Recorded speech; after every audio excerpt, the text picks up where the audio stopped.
estamos aquí para ello. Para inaugurar este panel, digamos, tenemos a las tres autoridades de estas instituciones que respaldaron esta publicación, que es la protección del derecho a la protesta, estándares internacionales de derechos humanos. Para abrir boca tenemos al doctor Jesús Peña Palacios, representante adjunto en México de la Oficina del Alto Comisionado de las Naciones Unidas para los Derechos Humanos. Bienvenido, muchas gracias. Muchas gracias, pues muy buenos días a todas y todos, a quienes estáis aquí presentes, a quienes nos están viendo a través de redes sociales y a quienes me acompañan aquí en la mesa, José Luis David, de las instituciones que representáis. Muy buenos días a todas y todos. Quisiera comenzar agradeciendo, de verdad, a todos los que han hecho posible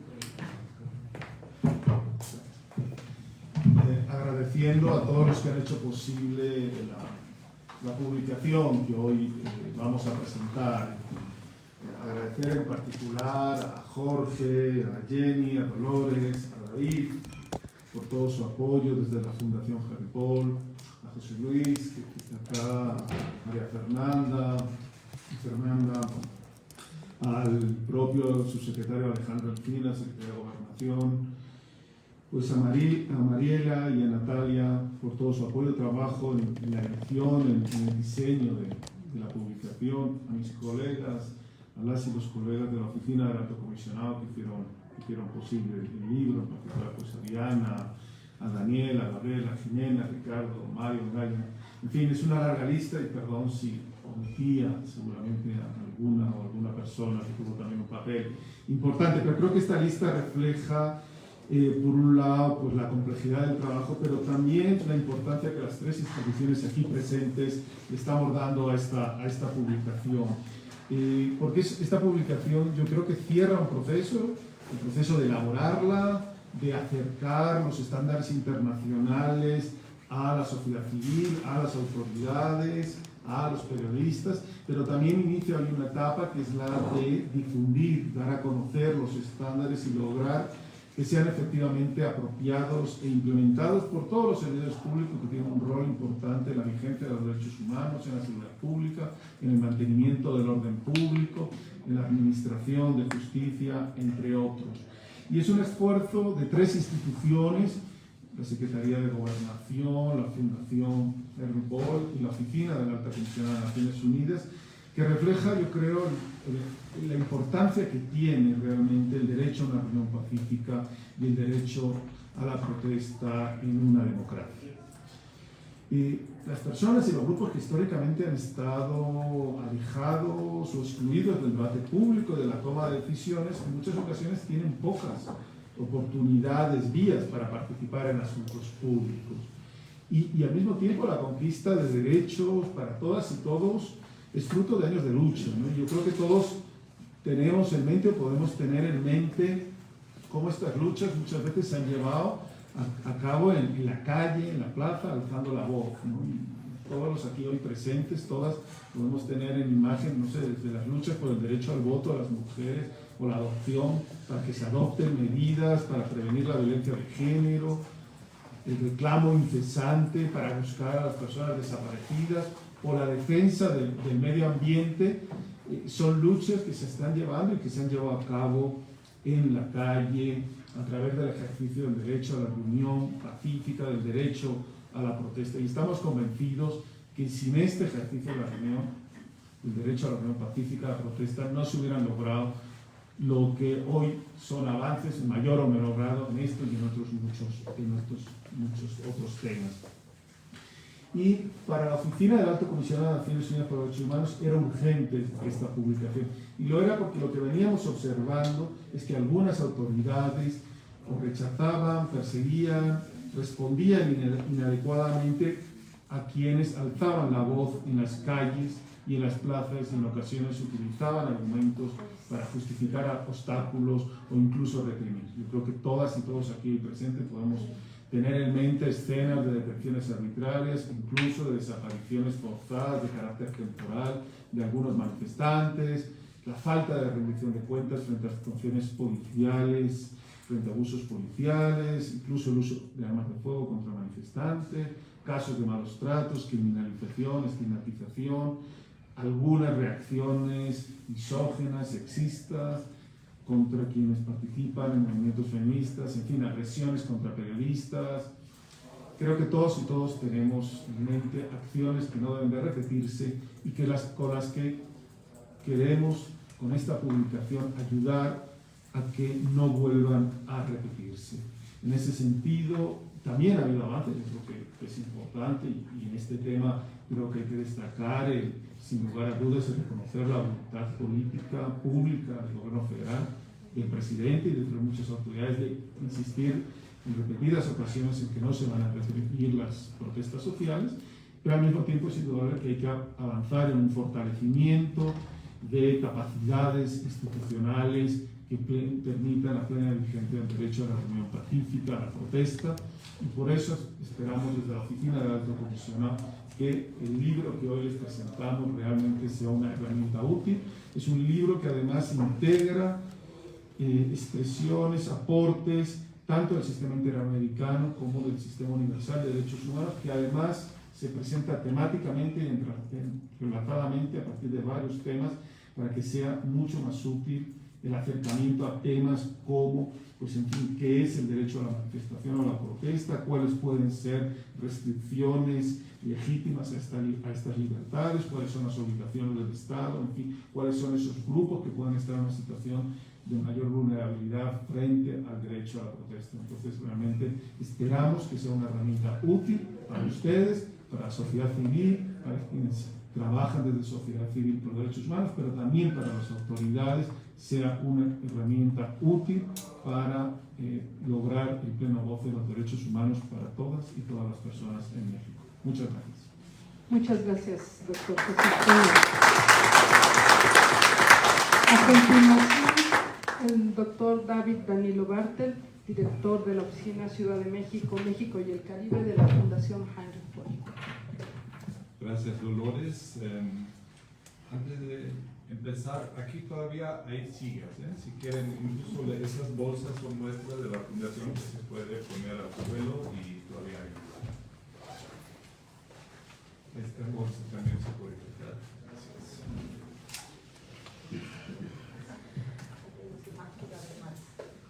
Pues yo, por parte de la Fundación Heinrich Böll, de la Oficina Ciudad de México, México y el Caribe, también quiero darles la más cordial bienvenida y decirles que estoy muy contento por motivos que en su gran mayoría ya ha expuesto Jesús, de que podemos finalmente presentar este libro.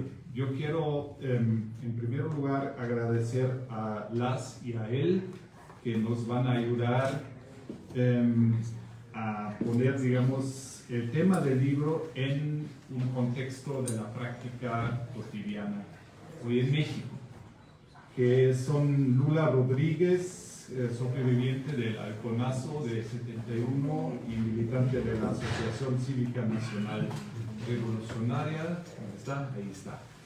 Muchas gracias, Lula, por venir.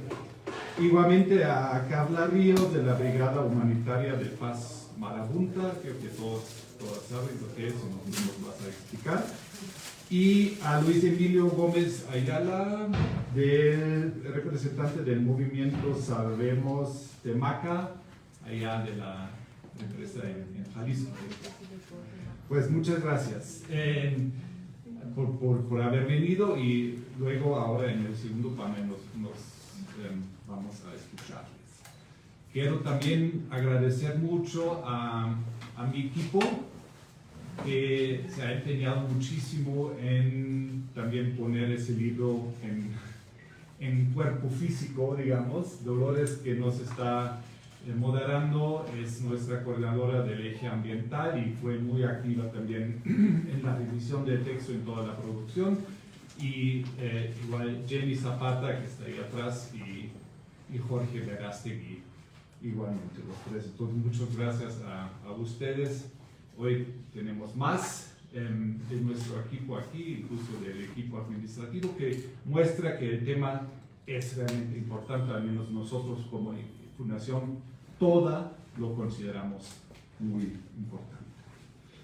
Y evidentemente quiero agradecer a la Oficina del Alto Comisionado para los Derechos Humanos de Naciones Unidas en México, que hoy representado por Jesús. Sí, bueno, creo que queda claro, pero yo quiero decirlo por el trabajo de escribir, ¿no? De recopilar, sistematizar la información y escribir lo que es la parte principal material de este libro. Agradezco de manera igualmente calurosa a la Secretaría de Gobernación, hoy representado por José Luis Calderón Ríos, y por su esfuerzo por sumarse a la elaboración de la publicación, ¿no? Quiero subrayar que eso es un segundo ejemplo de cooperación entre nuestras tres instituciones. En octubre del año pasado colaboramos en un evento sobre la entonces recién instalada Comisión de la Verdad para la llamada Guerra Sucia, 65 a 90, 1965 a 90, en lo cual participó, yo me acuerdo, desde su carro, el propio subsecretario Alejandro Encinas y el representante del Alto Comisionado Guillermo Fernández, ¿no? Y me alegro mucho que podamos cooperar otra vez y espero que no haya sido la última vez. Quiero también decir que de las tres instituciones que nos reunimos para hacer ese libro, coeditar ese libro y estar aquí ahora, quizás para la Secretaría de Gobernación, para SEGOP, sea lo más difícil. Y eso es porque SEGOP es parte importantísima de la ejecutiva actual nacional en México. Y nuestra publicación defiende el derecho a la protesta de manera amplia y tiene como interlocutor el Estado, un interlocutor a quien tiene que ver por la propia naturaleza del tema de manera crítica. Para mí, la señal política de este evento, señal muy relevante, es que el Estado mexicano, a través de esta publicación y de su presencia aquí hoy, reconoce plenamente y públicamente este derecho. En un contexto, y Jesús ya lo mencionó, en lo cual las protestas en México ganan en intensidad, porque ganan en necesidad y urgencia. Y porque tantas veces las fuerzas del Estado tienen, digamos, dificultades en reconocer el derecho a la protesta de manera directa. También por eso la colaboración es sumamente importante. Y esperamos que la SEGOP pueda ser el mejor canal para que el libro llegue a los operadores y las operadoras del sistema ejecutivo. Y acabo de escuchar allá afuera que este proceso ya ha empezado, ya nos vas a contar.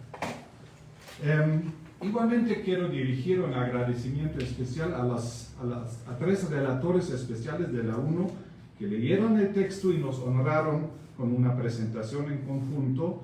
Son Clément Mialetzosi-Bull, relator especial de la ONU sobre el derecho a la libertad de reunión pacífica y de asociación; Irene Khan, relatora especial sobre la libertad de opinión y de expresión; y Mary Lawlor, relatora especial sobre la situación de los defensores de derechos humanos. Esos tres nos honraron con una presentación que encontrarán en el libro. Bueno, con eso termina mi función habitual en estos eventos, que es de darles muy cordialmente y muy sinceramente la bienvenida y agradecerles su participación. Sin embargo, quiero compartirles muy rápido nada más dos de las muchas cosas que yo aprendí en este libro. Yo no soy jurista, no soy abogado y no acostumbro reflexionar tanto sobre los derechos en su naturaleza, digamos, ¿no? Yo no tenía claro lo que pone el subsecretario a principio de su texto introductorio, que en nuestro sistema de democracia representativa, el derecho a la protesta, al lado del voto, es la forma más importante de participación directa. Eso me parece sumamente importante. Tenemos un sistema de representación con pocos elementos de participación directa y la protesta es una muy importante de esas pocas formas.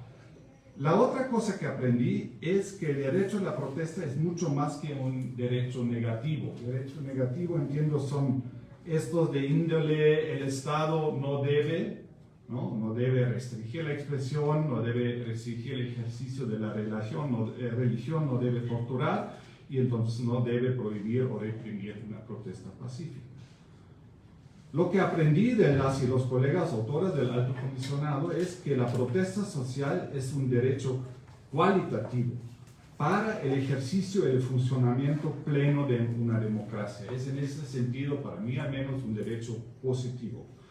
Dice el texto luego al principio que la protesta social, y lo cito, alimenta el debate público, permite la expresión de ideas y constituye una forma de participación en los asuntos públicos, especialmente, como ya lo mencionó Jesús, para los grupos vulnerados y marginados que tienen poca voz.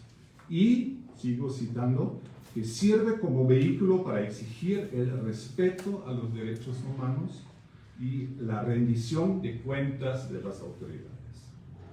Además está, como se demuestra en el curso del libro, está enlazado con una serie de otros derechos y libertades. Una última cosa no quiero dejar de mencionar, porque es un secretario que realmente escribió un muy buen texto, lo menciona también. Y no lo podría decir mejor, por eso simplemente lo cito otra vez. Dice entonces Alejandro Encinas, lo cito, garantizar el derecho a la protesta feminista es la primera de las obligaciones de los gobiernos para atender un movimiento que anuncia un cambio de época. Que lo escuchen en los gobiernos de los 32 estados de México. Muchas gracias.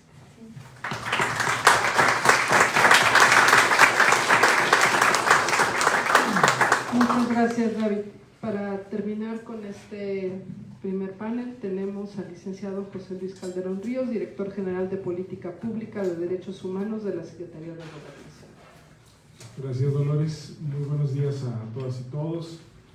Saludo con gusto a la compañera Luna Rodríguez, militante de la Asociación Cívica Nacional Revolucionaria, a quien además expreso mi admiración por los años de lucha y por sin duda, el gran abono que ha hecho a las conciencias de muchos jóvenes por el motivo y las causas que usted representa. Muchas gracias por estar aquí. También expreso mi reconocimiento a la Brigada Humanitaria de Paz Marabunta, representada por Carla Ríos, bienvenida, así como a el compañero Luis Emilio Gómez Ayala, representante del movimiento Salvemos Tecna Capulín, bienvenido, y ahorita atentamente los escucharemos. También pues saludo a Jesús Peña, a David Danilo por acompañarnos el día de hoy y quienes en conjunto elaboramos y el día de hoy presentamos esta publicación. También reconozco el simbolismo que significa estar aquí en la Universidad Autónoma Metropolitana, una casa semillera de estudiantes, de egresados con alta conciencia social y que por lo tanto ejercen su derecho a la protesta de forma muy activa. Entonces, estoy muy contento. Bueno, pues sin duda cuando nos presentaron el proyecto para esta publicación en la Secretaría de Gobernación nos hizo mucho eco, precisamente porque vimos una oportunidad para poder salir o que abonara nuestra estrategia de salir a las entidades federativas, con nuestra estrategia de vinculación, porque desde esta nueva administración entendemos el derecho a la protesta como una obligación del Estado, como una obligación que debemos de asumir, ¿no? y garantizar como Estado mexicano, y esto se lo queríamos transmitir, concientizar también a las autoridades de las 32 entidades de la República Mexicana, Y así lo hemos hecho. Ya en la estrategia de vinculación, ahora nos hemos reunido aproximadamente con 23 entidades federativas. Hemos salido con esta publicación, hemos acercado los estándares internacionales a la protesta, hemos hecho presentaciones muy específicas tanto a los subsecretarios de Derechos Humanos de las entidades, directores y funcionarios públicos que han acompañado estas reuniones, y les hemos hablado sobre la importancia de esta publicación y de asumir esto como un compromiso del Estado mexicano hacia la ciudadanía.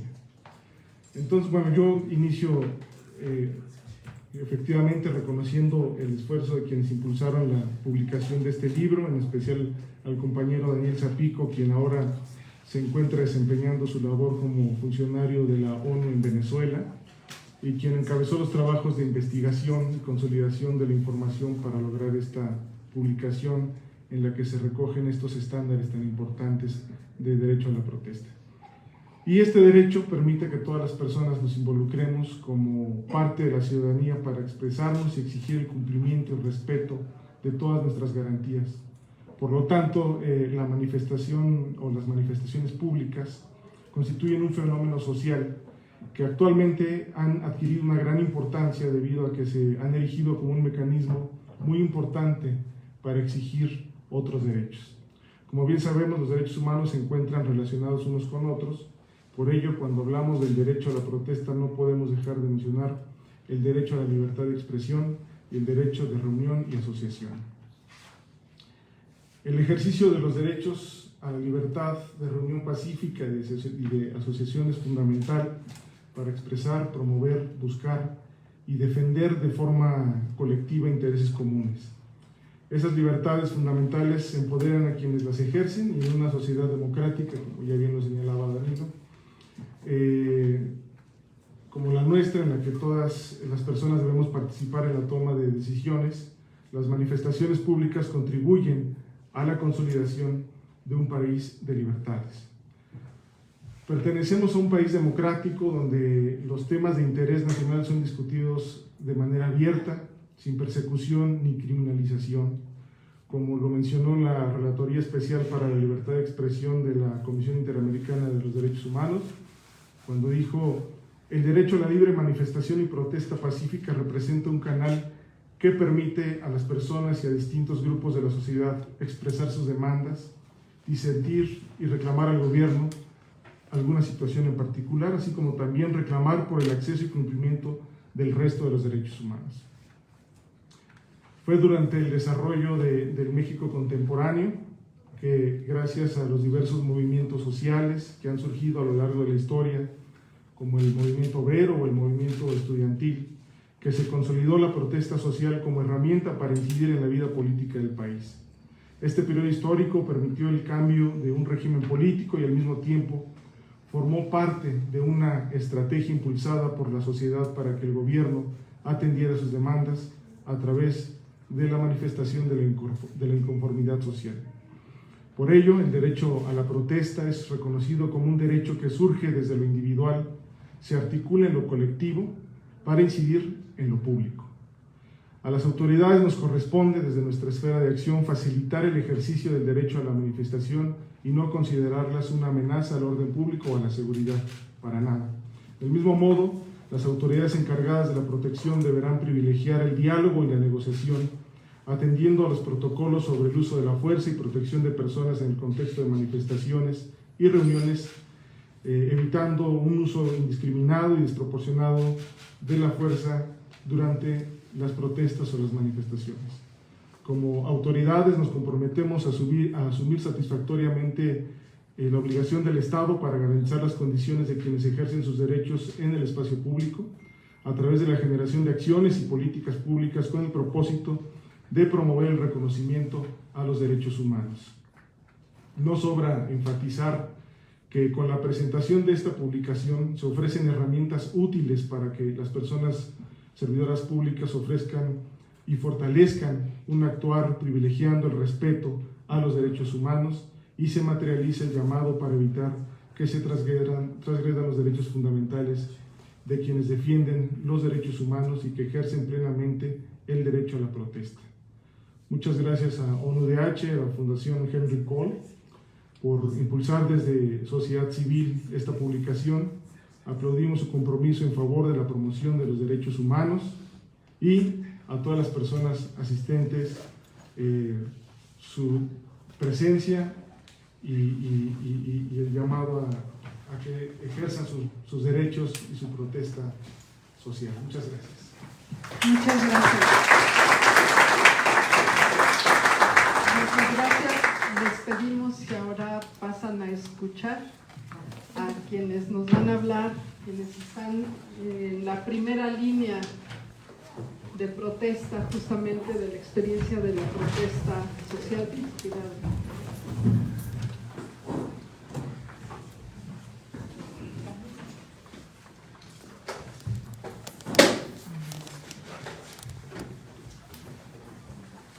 Y les pedimos por favor a Carla, a Emilio y a Lula.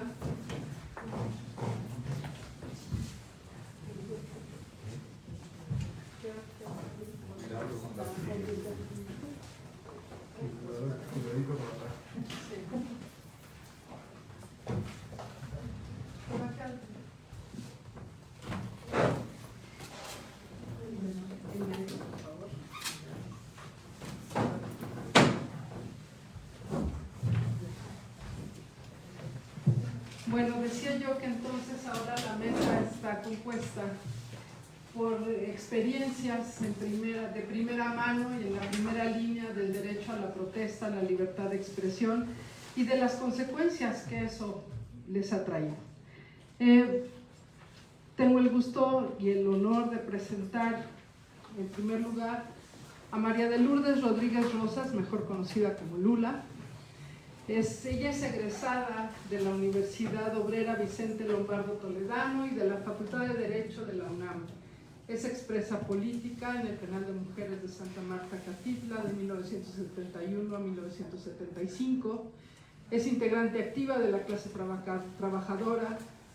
Ella es sobreviviente de la matanza del 2 de octubre, del tristemente célebre halconazo del 10 de junio de 1971, de la contrainsurgencia contra el pueblo chol de 1996 a 1999 y por supuesto, como muchos, de la violencia económica estructural capitalista y neoliberal.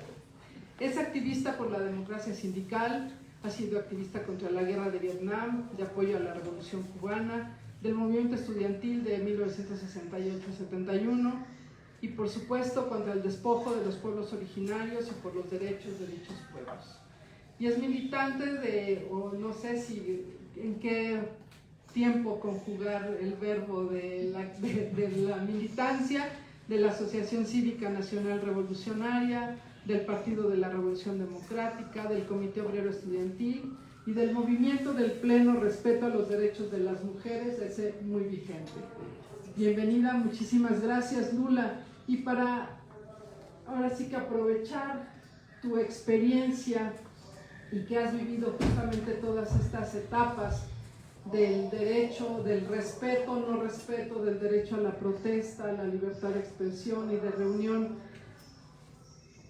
con todo lo que has vivido, ¿cómo podrían los estados, digamos, garantizar el compromiso para la no repetición de esos actos tan terribles como de los que tú has sobrevivido?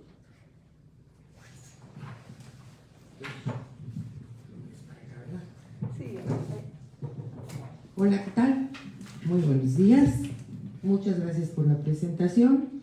Agradezco a la Fundación Henry Cole, si así no se pronuncia, una disculpa. También a la Secretaría de Gobernación y a la gente de la ONU Derechos Humanos esta invitación, ¿sí? Efectivamente, y a todos ustedes por haber venido, porque hoy es día de trabajo y muchos tuvimos que pedir el permiso porque si no, no nos lo daban, ¿no? Y bueno, la pregunta muy concreta, ¿cómo le podemos hacer? Bueno, yo creo que en esto sí coincido tanto con Gobernación como con la gente de Derechos Humanos y como con con David de la Fundación, es un problema desde mi perspectiva de capacitación, información y conocimiento, ¿sí?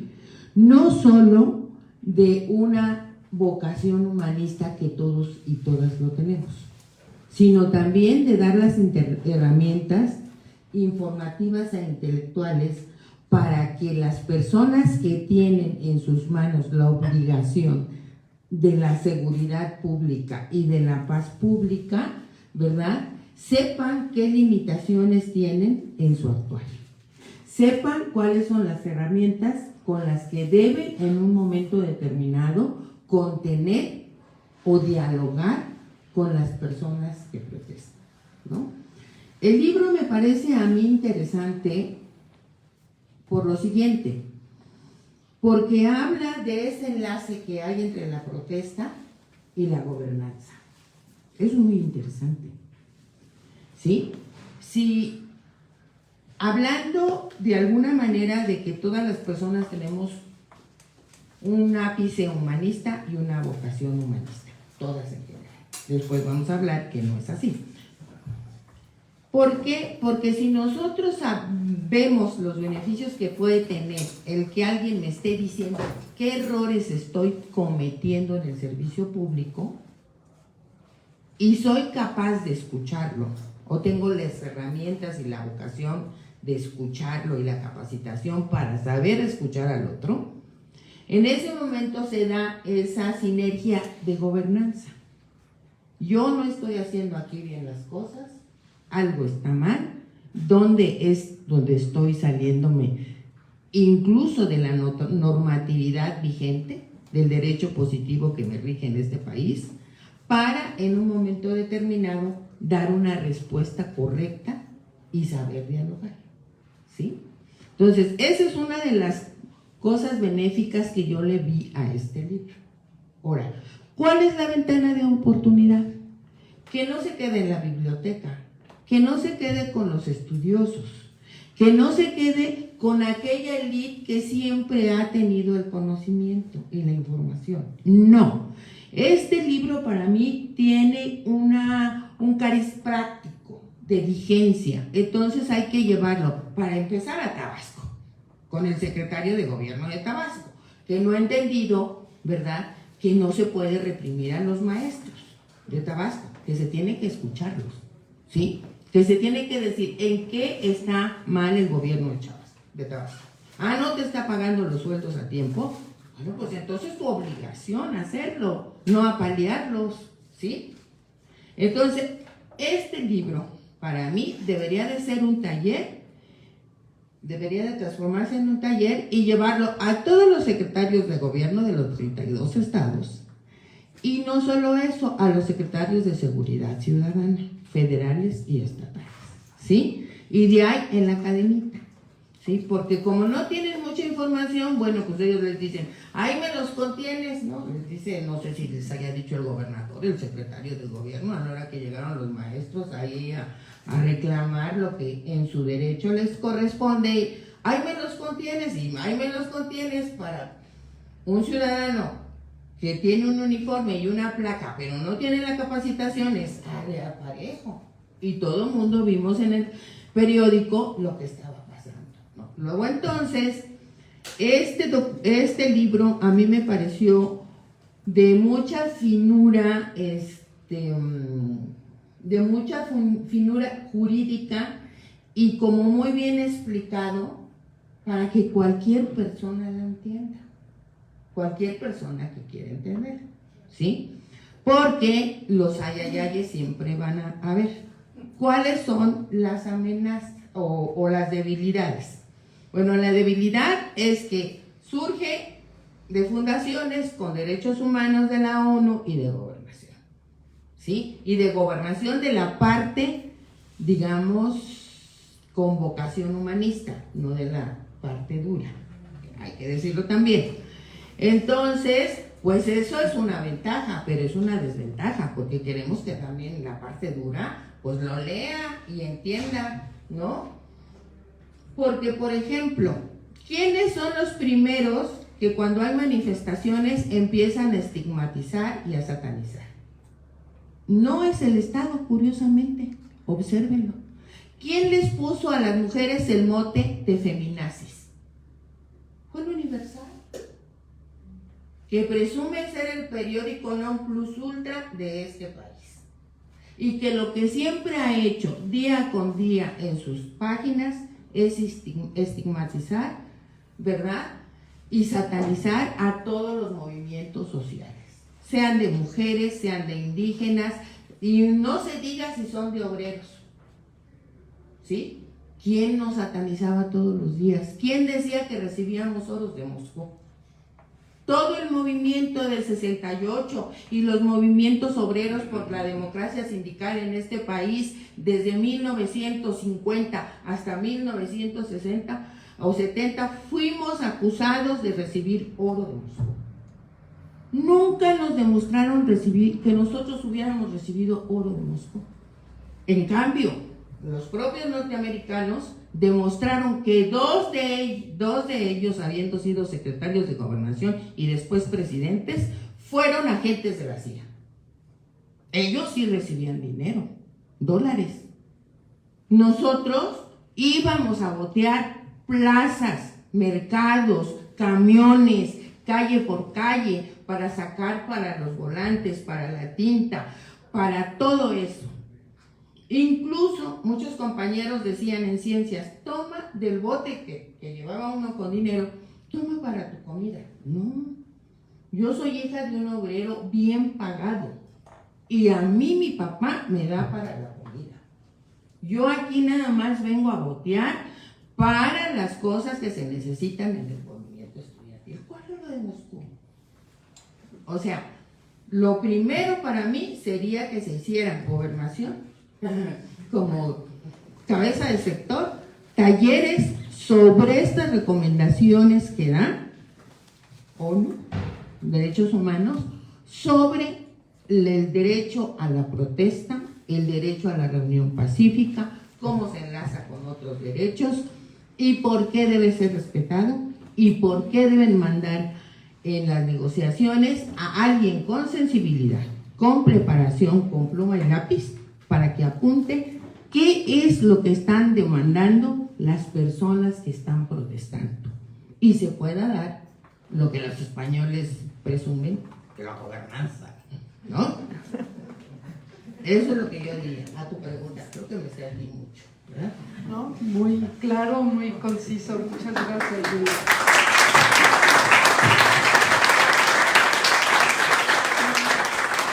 Justo pensando en esto que apunta sobre los medios, la estigmatización y demás, y aprovechando por supuesto a Carla Ríos, que es la subdirectora de la Brigada Humanitaria de Paz Marabunta, que quienes hemos ido a las marchas nos ha tocado que ponen literalmente el cuerpo para evitar el contacto y disminuir tensiones entre los cuerpos de seguridad y los manifestantes. Yo preguntaría, Carla, ¿cómo se puede justamente involucrar a la sociedad, a los medios en la no criminalización y estigmatización de manifestantes? ¿Y cómo ves tú desde justo ese papel en medio de las protestas, retomando estos comentarios sobre los colectivos feministas o de mujeres y el derecho a la protesta? Esas tensiones, ¿por qué especialmente se dan ahí? Muchas gracias. Sé que es una pregunta que es de los 64,000, pero amplio. Bueno, primero quiero agradecer el espacio y la invitación a estar en este panel. Sé que fueron varios días de intentar que logremos este momento, entonces agradezco mucho que con todos los pormenores que hubiera la insistencia porque estuviéramos acá y bueno, hoy estar aquí para nosotros es un placer. Cuando recibí el libro y noté que estaba justo la fundación, la oficina y la secretaría, para mí fue muy impresionante, pero muy importante en términos de lo que eso significaba. La Brigada Humanitaria de Paz Marabunta, bueno, Marabunta tiene un trabajo de hace ya más de 30 años al norte de la Ciudad de México, en una colonia que se llama Gabriel Hernández, y empezamos trabajo de cultura, arte y deporte como una herramienta para la detención para detener la violencia, para dar otras opciones a niñas, niños y jóvenes. Yo siempre digo que la realidad nos ha alcanzado, ¿no? Esta iniciativa nació porque quien es fundador de la organización, Miguel Barrera, cuando era joven, sufrió que sus amigos fueran asesinados por la policía, murieran por peleas entre bandas o se suicidaran. Entonces Marabunta nace como una necesidad a enfrentar esta realidad, a dar otra opción de vida. Y para el 2012 la realidad nos volvió a alcanzar porque fue cuando empezó la toma de protesta de Enrique Peña Nieto. Previo a eso hubo varias movilizaciones muy grandes donde la mayor participación fue de jóvenes, pero el 1 de diciembre hubo un operativo enorme contra de las y los jóvenes que estaban ahí. Y nadie estaba documentando y nadie estaba atendiendo. Y entonces nosotros fuimos a hacer esa labor, pero a partir del 2012, los siguientes 4 o 5 años, pues las movilizaciones fueron en ese mismo tono, ¿no? Y Marabunta fue creciendo en lo que hacía, en documentar, en hacer la mediación. Es decir, llevamos ya un tiempo largo en las movilizaciones. Y yo primero quisiera decir que la movilización sí es un derecho que se tiene que respetar y garantizar, pero que además veamos la movilización no como una masa, sino esa movilización son personas. Y esas personas han sufrido violaciones de derechos humanos. Y en el 99.9% de esas movilizaciones ya sufrieron un camino largo en busca del acceso a la justicia en un montón de instituciones donde fueron recriminalizadas, donde no fueron atendidas y entonces recurren a la movilización social. Es decir, son revictimizadas, ¿no? En el intento de ahora utilizar la movilización como un medio de acceso a la justicia. Pues con esto como preámbulo, decir que es importantísimo este libro porque en esta experiencia, del 2012 al 2014 hubo una serie de recomendaciones de la Comisión de Derechos Humanos de la Ciudad de México, sobre todo el gobierno de la Ciudad de México, sobre un protocolo que se llamaba contención de multitudes, que era aplicable para movilizaciones sociales, partidos de fútbol y peregrinaciones. Entonces hubo un trabajo ahí de muchos años por hacer de un protocolo que garantizara el respeto al derecho de las personas en movilización. Y así, de entrada se cambió el nombre, ¿no? Ahora se llama Protocolo de Protección a Personas en Contextos de Movilizaciones Sociales. Y este protocolo es específicamente para la policía de la Ciudad de México.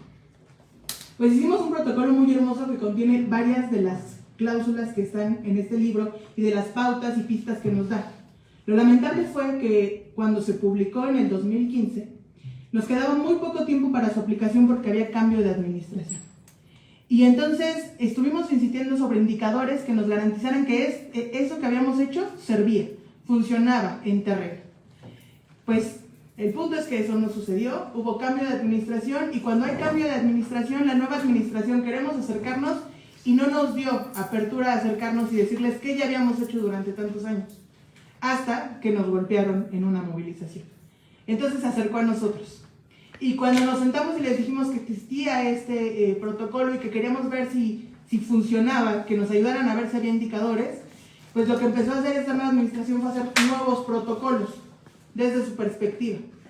Es decir, un protocolo para el tema de las y los violentos, un protocolo para el tema de los bloqueos porque se contraponía con otro derecho, o al menos es lo que nos decían.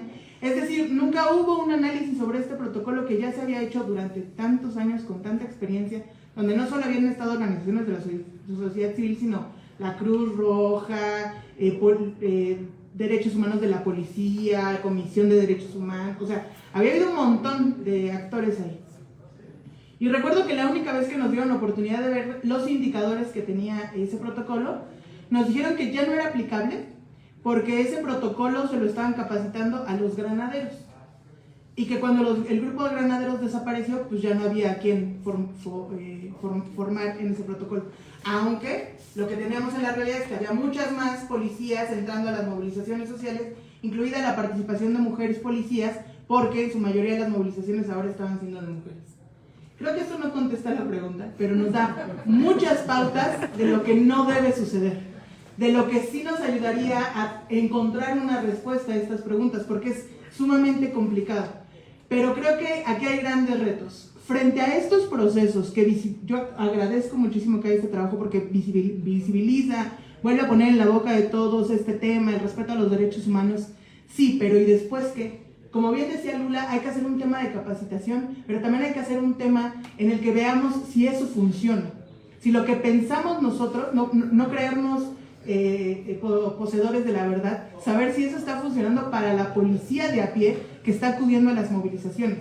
Porque además en este proceso nosotros nos enterábamos de cosas como que los policías pasaban 48 horas de servicio y los obligaban, después de esas 48 horas, a aventarse una capacitación sobre este protocolo. Claramente no había interés, no había ganas, no había esfuerzo, y después de 48 horas de trabajar, ¿quién iba a ponerse a aprender un protocolo? Además de que tienen 100 protocolos más que aprenderse, ¿no? Entonces, poner como prioridad la mirada sí humanitaria, la mirada sí de ayuda, de protección, la obligación que como policía representante del Estado tiene de proteger, promover y garantizar el respeto a los derechos humanos. Pero además esta comunicación en todos sentidos, porque en este trabajo que nosotros hacemos nos sentamos en las mesas con gobierno, sobre todo en la Ciudad de México, casi todas las movilizaciones que son muy fuertes. Y lamentablemente una movilización de mujeres al otro día, no solo por medios, porque los medios tuvimos ahí una campaña diciendo que nosotros éramos quienes dejaban que las personas rompieran vidrios, que nosotros teníamos carta abierta por parte del gobierno de la ciudad, sin enterarse de toda esta historia que yo les decía antes del trabajo que tiene Marabunta, pero además de que sí nos sentamos a platicar con el gobierno de la ciudad, pero para justo intentar que los riesgos sean los menores, que ellos puedan proteger, promover y garantizar, que haya un proceso de diálogo con quienes se movilizan. Y al otro día, en la matutina, lo que tuvimos fue que a nuestro director se le dijera que era un hipócrita, ¿no? Y que él estaba protegiendo a los manifestantes. Entonces, la comunicación no solo va hacia abajo, por verlo de alguna forma, sino hacia todas partes, para que se sepa el trabajo que están haciendo organizaciones ahí, que en lo que podamos coadyuvar y colaborar con el gobierno de cualquier estado, federal, etcétera, pero también con las y los policías que representan a quienes están participando en este libro, a quienes dan estos discursos en televisión. Es decir, hay que tener una comunicación continua y que además nos garantice que hay resultados de lo que no solo hablar, no solo escribir, sino lo que se está haciendo en el lugar. Finalmente decir, que tampoco va a contestar la pregunta, pero que para Marabunta la primera violencia es la injusticia. Y en ese sentido nosotros decimos que no es más violento romper un vidrio que una niña sea violada en una estación de policía.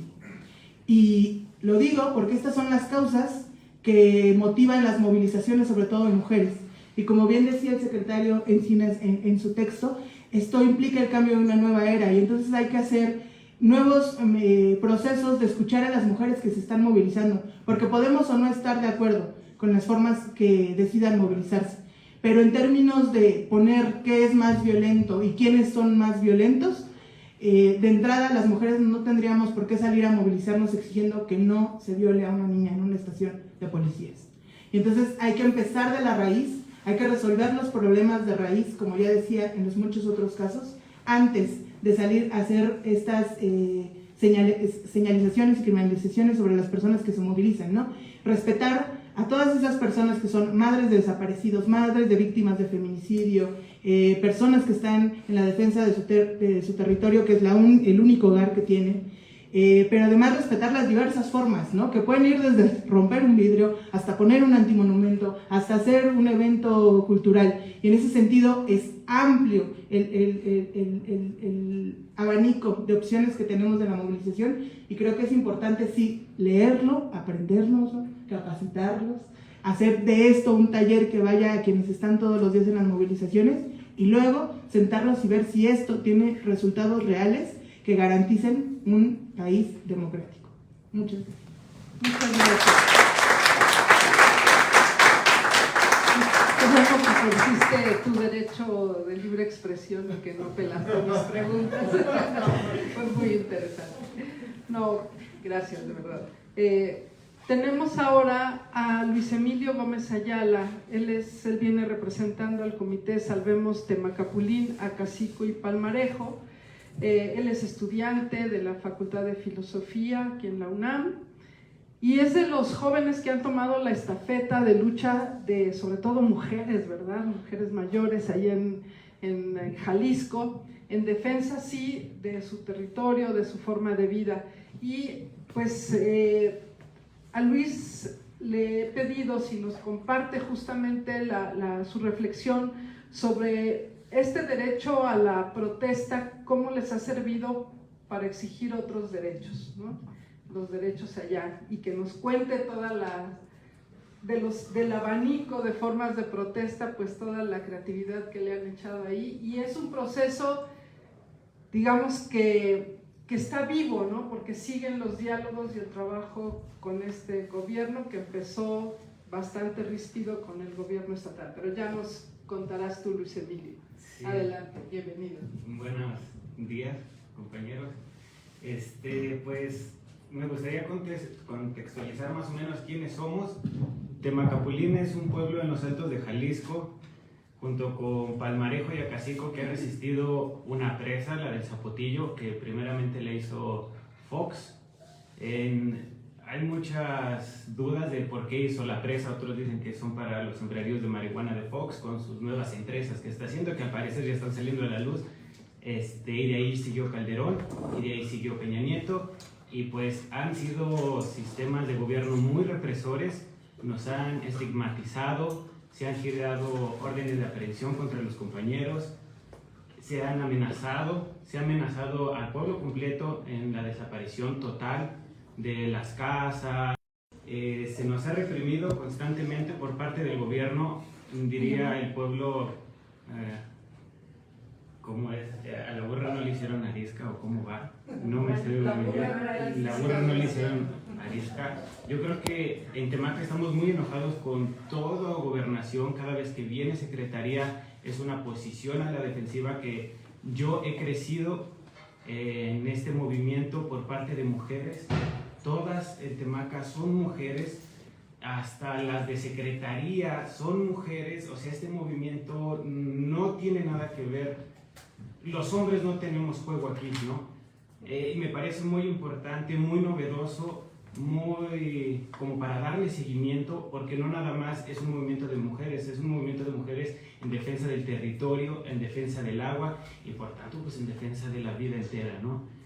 Sí hemos tenido ayudas como de organizaciones como el IMDEC, que ha estado presente continuamente ahí. También tenemos la protección del Mecanismo Federal de Personas Defensoras y Periodistas del Gobierno Federal, que si bien tenemos este apoyo, pues siempre da miedo el viaje, ¿no? El viajar de Temaca para acá, para la presentación y regresar, porque no vaya a ser que no volvamos, ¿no? Que el compañero Samir, ¿no? Por ejemplo. O sea, a veces tenemos mucha protección y salen libros, pero el miedo es continuo. Hay alarmas en Temaca que con cada asamblea que va a haber suena por todo el pueblo. Nos ha costado muchísimo, nos ha costado vidas, nos ha costado dinero, nos ha costado mucho, ¿no? Entonces el derecho a la protesta yo creo que es algo muy significativo. Es muy interesante que Gobernación como que empiece a tener esta transformación. Se necesita mucha capacitación, no creo que del lado de los que protestamos, sino los límites que el gobierno hace frente a nosotros, ¿no? O sea, desde que yo estudio en la Facultad de Filosofía y Letras, o sea, nada más decir filosofía y letras ya representa como una amenaza al gobierno, ¿no? Son los de negro, los encapuchados, las feministas, le traen cadenas, o sea, unas invenciones bien raras que desde siempre se conocen, ¿no? Desde hace mucho tiempo que Gobernación, aunque saque libros, que me parece muy importante, va a seguir actuando así. Si no hay una capacitación y si no se deja nada más esto en la academia. Si se pudiera ejercer en niveles como la CONAFE, porque creo que la CONAFE es una organización estudiantil en poblaciones marginadas muy buena que se podría aprovechar, porque creo que las siguientes generaciones somos nosotros, y si estamos conscientes de los derechos, pues va a salir un país muy democrático y muy bueno, ¿no? No sé qué más decir, creo que me revolví. Pero pues en concreto es eso, y es un libro muy interesante. Yo no lo he leído, y yo creo que va a ser el primer libro que se va a leer en Temaca este mes, ¿no? Y va a estar en discusión, porque pues son herramientas muy útiles, ¿no? Aunque venga por parte de Gobernación.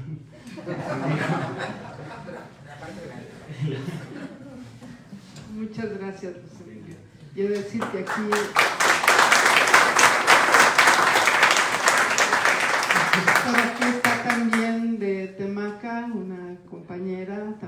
joven que se dedica a actividades culturales allá en Temaca. Entonces,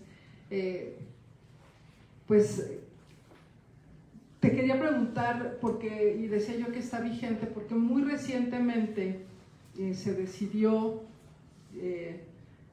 digamos, se retomó y se respetó la decisión de estos 3 pueblos de no ser inundados, de que el gobierno federal dijera de acuerdo, pero entonces está ahorita el diálogo de cómo hacer para que estando una presa sea de tales características y tenga tales mecanismos que en efecto se garantice que nunca van a ser inundados estos pueblos.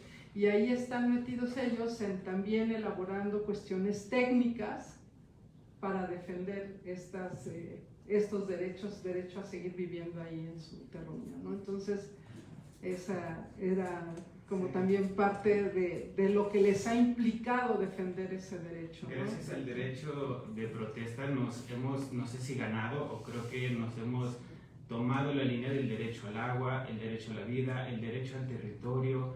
O sea, surgen otros derechos del derecho a la propuesta muy importantes. Por ejemplo, Temaca creo que va a ser de los primeros pueblos en tener un plan de justicia, surgido del derecho a la protesta, ¿no? O sea, yo creo que es muy buena herramienta para nuevas estrategias creativas para darle solución de parte del gobierno y parte de la misma sociedad civil. Muy bien, muchas gracias, Luis Emilio.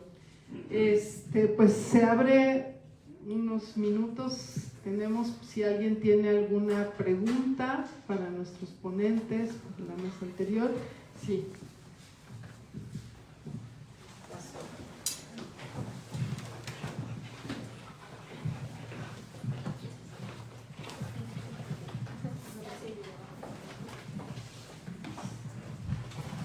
Sí, bueno, espero que pueda coordinar esto. Hoy vengo a hablar sobre el caso de... Dices, perdón, ¿quién eres? Soy Carla, vengo de parte del Centro de Derechos Humanos Seferino Ladrillero. Es una organización que acompaña también este caso, sobre todo de personas que han sido criminalizadas por el derecho a la protesta. Y bueno, justo hoy quería compartirles el caso de la defensora Kenia Inés Hernández Montalbán, quien se encuentra presa en un penal de máxima seguridad, justo por el derecho a la protesta, ¿no? Por haber ejercido el derecho a la protesta. Y bueno, me gustaría contarles un poco más sobre el caso de Kenia, también como para después hacerles una pregunta. Bueno, Kenia es originaria de Xochitlahuaca, Guerrero, de la Costa Chica de Guerrero. Como pueden leerlo, es indígena musga. Entonces Kenia, pues en el contexto que desarrolla su vida, tenía que enfrentar diferentes violencias, ¿no? Entre esas violencias justo también era el despojo territorial de ciertos espacios de allá de Guerrero que acompañaba, pero también acompañaba a familiares. De nombrar protección conlleva mucha responsabilidad, ¿no? Porque la protección justo tiene que ver en garantizar este derecho y que se pueda ejercer de manera libre, algo que a Kenia no se le está garantizando. Y bueno, también me gustaría como destacar que Kenia no solamente tiene 1 o 2 o 3 causas penales en su contra. Actualmente Kenia tiene 9 causas penales en su contra por el supuesto delito de robo con violencia en el Estado de México, y las otras las lleva por ataques a vías de la comunicación. Justo Kenia, la forma de protestar era a través de tomar casetas y dar cuenta de la violencia que existía en esos territorios. Y bueno, pues un poco esto es Kenia, y justo me gustaría como compartirles que también la Comisión Interamericana de Derechos Humanos en un comunicado de prensa señaló que Kenia Inés Hernández Montalbán, vuelvo a repetir su nombre porque creo que es muy importante dar cuenta que justo quienes ejercen el derecho a la protesta tienen cara, ¿no? Bueno, tienen rostro y voz, y uno de ellos es Kenia. Y justo la Comisión Interamericana en un comunicado de prensa, vuelvo a reiterar, señaló que Kenia es el ejemplo de la criminalización de la protesta aquí en México. Entonces mi pregunta justo va dirigido a eso, ¿no? Como autoridades del gobierno y también como el Alto Comisionado de las Naciones Unidas de los Derechos Humanos, pueden impedir que se siga criminalizando a las personas que protestan, ¿no? Que buscan justo a través de la protesta poder garantizar el derecho a la vida, el derecho al agua, el derecho a otras cosas que conllevan justo la defensa de los derechos humanos, ¿no? Y pues sí, justo también me gustaría como enfatizar que a quienes les pasa este tipo de situaciones son defensoras y defensores de los derechos humanos, y esto, al hablar de derechos humanos, pues estamos hablando del derecho a la vida. Y bueno, eso sería la pregunta. Gracias. Gracias. Si quieren alguien contestar o alguna otra pregunta. Buenos días, Jessica Chandomira del periódico La Jornada. Comentaban ya en el inicio, en el primer panel, sobre la necesidad de tener una publicación de este tipo en el contexto de que han visto casos que rechazaban, o la respuesta de las autoridades o de las policías que están en las protestas es negativa, ¿no? De criminalización, de violencia. Quiero preguntarles si ha habido más casos de protesta, quizá por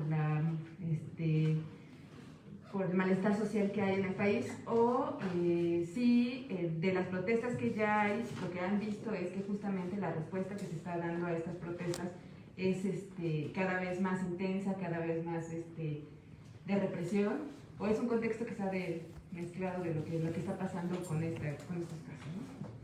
Gracias. ¿Quién A ver. quiere? Adelante. A ver, sobre ese tema, yo creo que, qué bueno que lo tocas. Yo creo que este país, yo no voy a atreverme a contestarle la pregunta a la compañera periodista, porque era algo que traía aquí como crítica libre. Yo creo que este país, como tú sabes, es desigual y combinado, ¿sí? No es lo mismo que protestes en la Ciudad de México con todo y que el Universal y Televisa te digan feminazi, a que protestes en narcoestados donde existe el narcofeudalismo, como Zacatecas, como Sinaloa, como Durango o Michoacán. Estamos hablando de estándares distintos y de actuares distintos. Por eso yo insisto que la Secretaría de Gobernación, la parte blanda que está con una vocación humanista y con una vocación de servicio, tiene que actuar. ¿Por qué? Porque es evidente que en esos estados los grupos de poder, los grupos económicos están mezclados. Y están mezclados y no tienen vocación de servicio, ni tienen vocación democrática, ¿verdad? Y no tienen visión humanista. ¿Y cómo vamos a hacerle? Para que puedan entender siquiera lo que son derechos humanos, estándares internacionales de actuación en reuniones pacíficas, estándares internacionales de actuación en derecho de protesta, ¿sí?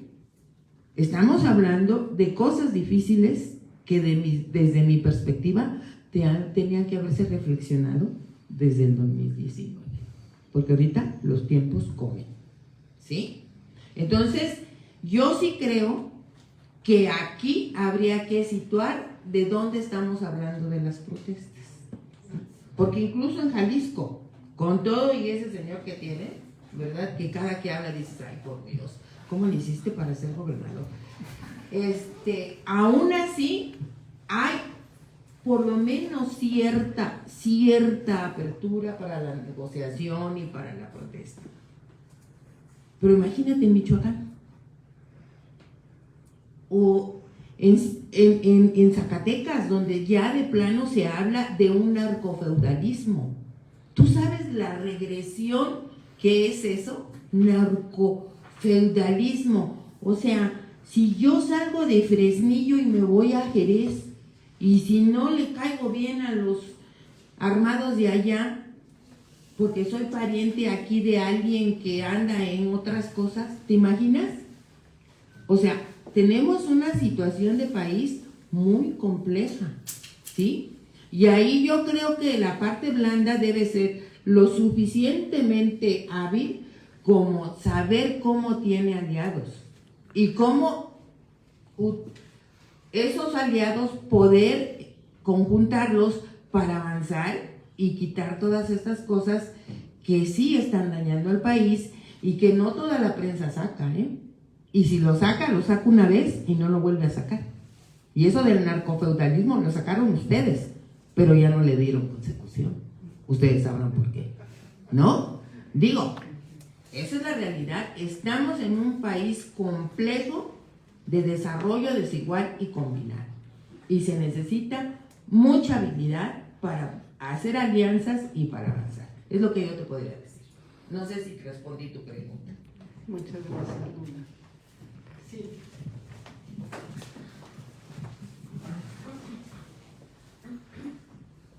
Bueno, un poco respondiendo a las dos preguntas que nos habéis hecho, bueno, pues uno, sin lugar a dudas, agradecer al Centro Ceferino Ladrillero, digamos, todo el trabajo que hace en acompañamiento a personas defensoras de derechos humanos. Creo que es una de las organizaciones en el país que tiene un trabajo realmente muy relevante en este sentido, y felicitaciones a todo el equipo y gracias por traernos aquí el caso. ¿Cómo evitamos desde Naciones Unidas o tratamos de superar el tema de la criminalización? Bueno, creo que es un ejercicio de diferentes dimensiones, ¿no? Indudablemente estamos desde Naciones Unidas dando seguimiento a algunos casos concretos. Sobre estos casos u otros tenemos creo que un diálogo franco, muy abierto con la Secretaría de Gobernación, particularmente con el mecanismo, con quienes llevan los temas de derechos humanos. Se plantean desde ahí, digamos, según los casos, diferentes casos, pues intervenciones o con las autoridades federales, estatales, municipales, en fin, en ocasiones con quienes están a cargo de la Administración de Justicia. Y hay también todo un tema de capacitación, de cooperación técnica, y a eso responde, digamos, la publicación. Y por eso también con esto contestar a la compañera de la jornada, ¿no? Y las tres instituciones que estábamos en el libro, creo que vimos esto, la cuestión de que no se conocía realmente cuáles son las dimensiones del derecho a una reunión pacífica, del derecho a la protesta. Yo creo que eso nos une, y por eso vimos tan importante recoger qué había desde el derecho internacional respecto al derecho.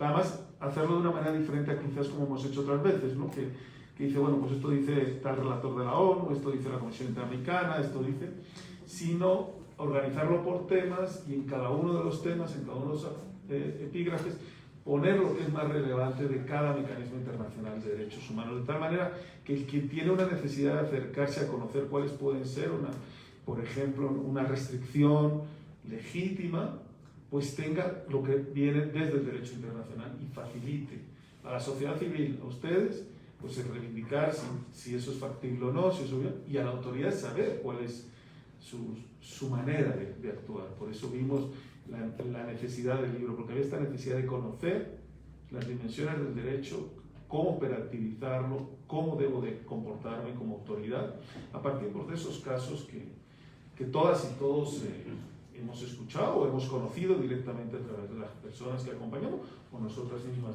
participando allá, ¿no? Entonces, pues es un aporte, intentamos ser un aporte, y yo creo que hay que saludar que este aporte esta vez sea de sociedad civil de la ONU, pero de la mano de la Secretaría de Gobernación. Yo creo que ahí decías que mueve un poco el piso. Bueno, qué bueno en ese sentido. Yo quiero rescatar, me parece, esas palabras que hay también desde la Secretaría de Gobernación o desde la humanista, ¿no? Lo decía Lula, pero pues del equipo que encabeza el subsecretario Alejandro Encinas, sin lugar a dudas, pues la necesidad de tener este compendio que ayude a lo que es, coincido con ustedes, coincidimos en la Secretaría de Gobernación, un trabajo que hay que hacer, que ya se está haciendo, digo, no es que no se ha hecho, pero bueno, que el libro ayude a hacer ese trabajo con autoridades federales, estatales y municipales, bueno, a lo largo de todo el país, ¿no? Yo creo cada protesta es diferente, temas diferentes, las actuaciones de las autoridades son diferentes. Yo no creo que podamos generalizar ni tener una lectura única, sino bueno, el libro da muchas herramientas, muchos elementos, y que esperamos como publicación conjunta eso también le dé, no sé si la palabra correcta es, pero como una cierta mayor legitimidad, si quieres, al llegar desde sociedad civil, desde las Naciones Unidas y desde Gobernación juntos, diciendo, bueno, esto es lo que existe, para la protección de este derecho tan importante en una democracia como es el derecho de reunión pacífica y el derecho de protesta. A eso es lo que buscamos, ¿no?, entre las tres instituciones que participamos. Muchas gracias. Abonar un poco a la pregunta de la compañera de la jornada. Efectivamente, desde la Subsecretaría de Derechos Humanos estamos capacitando a las entidades federativas, como lo mencionaba. No fui yo. Un sapo está protestando ahora mismo. Pero bueno, hemos salido, ¿no?, a las entidades federativas a llevar no solamente esos estándares, como lo mencionaba, capacitaciones y talleres específicos para que las entidades entiendan la obligación que tiene el Estado de que la ciudadanía, todas y todos, tenemos derecho a protestar. También hemos ido para implementar el programa de derechos humanos, este programa que articula todas las acciones del Estado, que pretende articular todas las acciones del Estado orientadas a avanzar progresivamente en el tema de los derechos humanos. Ahora también se ha compartido la guía ciudadana del Programa Nacional de Derechos Humanos, esta guía ciudadana que armamos para que las comunidades más lejanas entendieran sus derechos. Lo tradujimos a 29 lenguas indígenas, armamos de la mano con el INPI cápsulas radiofónicas traducidas también con colaboración del INALI a lenguas indígenas para que se fueran difundidas por las 29 emisoras que el INPI tiene del sistema de radiodifusión indígena. Esto con el fin de, uno, que la gente y las comunidades apartadas entiendan, conozcan y puedan exigir sus derechos, y también a las autoridades que entiendan que es una obligación del Estado atender todas y cada una de las protestas o de las necesidades que tenga la población. Entonces estamos avanzando en esa vía al interior de la propia Secretaría de Gobernación, con los enlaces de todas las áreas de gobernación. Estamos llevando cursos, talleres de capacitación para que entendamos que como Estado tenemos esta obligación de proteger, garantizar y promover los derechos humanos. Entonces, bueno, por ahí va. Y también hemos recibido, bueno, más bien impulsado todo el trabajo que hace Seferino Ladrillero, con el tema de Kenia hemos estado también participando desde el mecanismo y desde las diversas áreas de la Secretaría de Gobernación, de la Subsecretaría de Derechos Humanos. Gracias. Bueno, pues el tiempo corre y si quiere, sí, adelante. Sí, bueno, yo quería hacer una pregunta a partir del caso de Kenia. En lo concreto, siendo yo extranjero, para entenderlo un poco mejor, ¿qué posibilidades tiene Secretaría de Gobernación del gobierno federal en intervenir en la administración pública del Estado de México, percibiendo, en caso que perciban, y subentendí que sí, que el trato de ese caso no esté de acuerdo con lo que dice el libro y lo que son sus convicciones sobre derechos humanos? ¿Qué hacen y qué pueden hacer como gobierno federal? Lo que se puede hacer, de cierta manera, ya se hizo, es decir, la compañía está en el mecanismo de protección, desde ahí se le brindó toda la asesoría legal que como beneficiaria del mecanismo pues correspondía. El asunto está en manos del Poder Judicial, donde ahí ya no tendremos nosotros facultades de intervenir. Si hemos abonado a la conciencia social y a la conciencia humanista y de estándares de derechos humanos con las autoridades, ¿no?, para concientizar, y hasta ahí llegamos. Ya las denuncias, todo lo relativo al proceso penal que está llevando la compañera Kenia se escapa del ámbito de atribuciones del gobierno federal, pero todo el acompañamiento de asesoría legal de derechos humanos, concientización, acompañamiento incluso en las instalaciones y todo, a donde la llevaron, con las personas ahí sensibilizando, se ha dado, ¿no?, de la Secretaría de Derechos Humanos. Entonces, eso es lo que nos corresponde. Bueno, muchas gracias y les invitamos a primero a compartir unas bebidas de cacao que están por aquí a su disposición, a seguir conversando sobre este asunto y a llevarse su ejemplar de la protección del derecho a la protesta, estándares internacionales de derechos humanos, para que puedan también llevarlo como herramienta y ayudarnos a difundir estas herramientas y estos derechos. Por parte de la Fundación Heinrich Böll, muchísimas gracias por estar aquí, por acompañarnos.